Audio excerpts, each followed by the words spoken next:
तो संगवारी हो, स्वागत है हमारा आज के ब्लॉग में। हम आ गए नंदकट्टी के बाजार चौक। ये देख सकते हो लाइटिंग ला। ओकर बाद हमन मंदिर दर्शन कर बर आ चुके हैं संगवारी हो।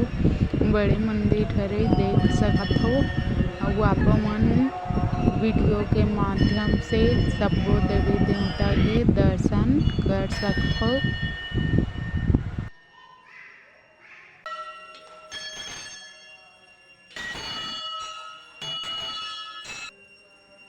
यहाँ आप मन ला सब्बो देवी देवता के दर्शन एके ठो मंदिर में हो जाए संगवारी हो। तो हमारे इसने नया नया वीडियो ला देखे बर आप मन के माया दुलार देवत रहूँ और कमेंट करके बताओ।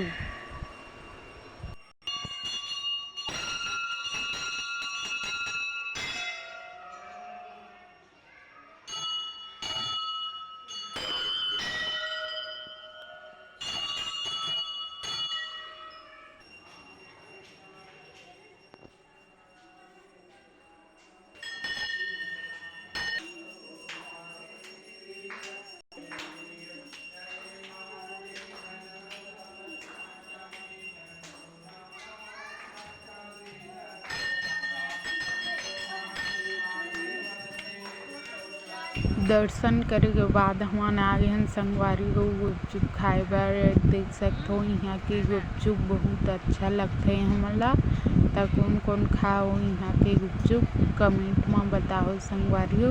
उखर बाद दूसरा दिन हमन यहाँ बड़े तरीका के शिव मंदिर में यहाँ देख सकते हो शिव महाराज नंदी जी हवाए और एक सामने में हवाए दरिया जो कि 25 एकड़ के एरिया में है संगवारी हो। अब पूरा पानी भरे है देख सकत हवा।